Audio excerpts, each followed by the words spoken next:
Shalom, selamat pagi. Berjumpa lagi bersama kami 1000 Missionary Movement East Indonesia Channel, dan saya Jessica Maria Pantau akan menemani Anda dalam program Morning Devotion untuk mengawali aktivitas Anda sepanjang pagi hari ini. Tetapi sebelum itu, mari kita berdoa.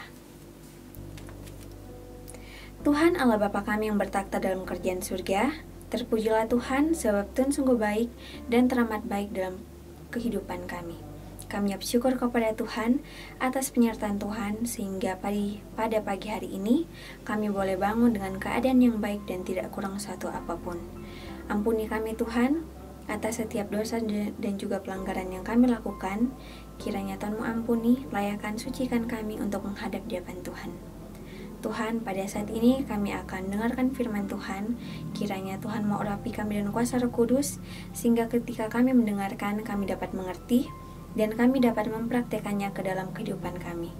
Bersama-samalah dengan kami Tuhan, di dalam nama Tuhan Yesus. Amin.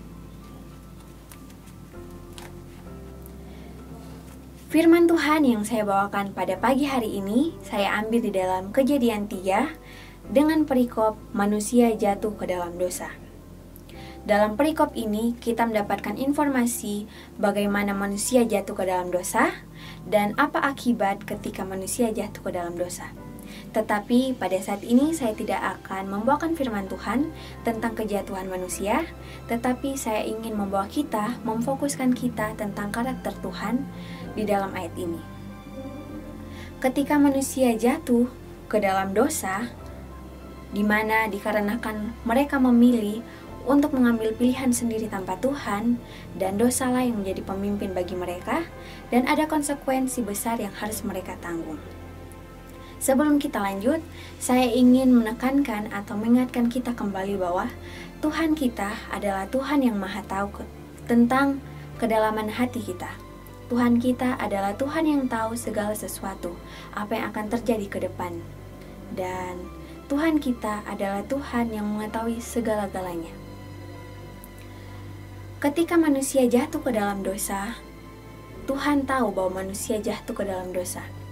Namun, ada karakter atau hal yang dilakukan Tuhan yang menjadi contoh atau yang bisa menjadi pelajaran bagi kita untuk ketika kita mengalami masalah sama seperti yang terdapat di dalam Kejadian 3 ini.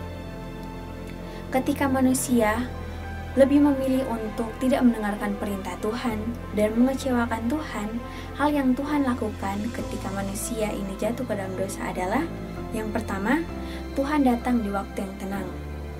Tuhan tidak datang ketika manusia itu jatuh ke dalam dosa. Tuhan tidak langsung datang dan langsung menghukum manusia tersebut, tetapi Tuhan datang di waktu yang tenang.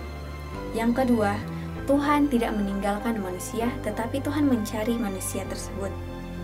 Dan ketika Tuhan mencari manusia, Tuhan ingin mendengarkan konfirmasi dari manusia mengapa mereka melakukan hal tersebut dan mengapa sampai mereka bisa jatuh ke dalam dosa.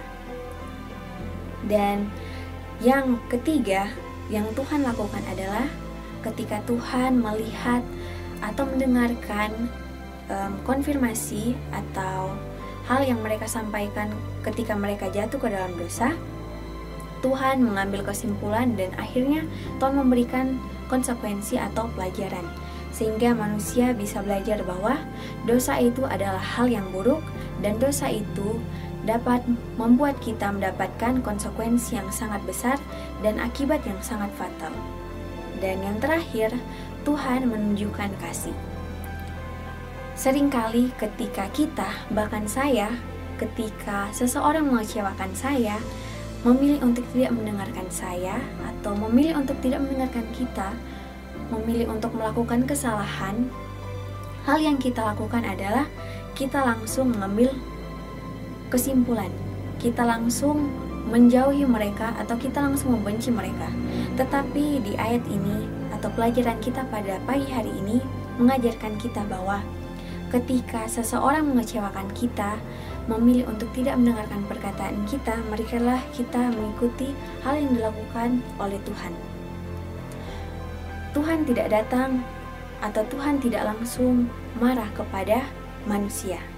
Ketika kita dihadapkan dengan masalah, seseorang mengecewakan kita, kita jangan langsung marah atau kita langsung mengambil kesimpulan, tetapi marilah kita menenangkan hati dan pikiran kita sejenak terlebih dahulu. Kita datang di waktu yang kita merasa tenang. Yang kedua, kita jangan langsung mengambil kesimpulan, tetapi marilah kita datang kepada mereka, menanyakan, mengkonfirmasikan mengapa mereka melakukan hal tersebut. Dan ketika kita sudah mengetahui alasan mereka, kita mengambil sebuah konsekuensi atau sebuah pelajaran untuk mereka, sehingga mereka tidak jatuh ke dalam kesalahan tersebut kembali. Dan yang terakhir, marilah kita menunjukkan kasih di dalam kehidupan kita. Ketika seseorang mengecewakan kita, marilah kita belajar untuk mengampuni mereka, mengingatkan mereka dan tidak meninggalkan mereka. Dan ajakan untuk kita pada pagi hari ini, saya mengajak kita, saudara-saudara, untuk ketika kita dihadapkan dengan masalah, marilah kita menjadi orang yang sabar dan mencerminkan kasih Kristus di dalam kehidupan kita.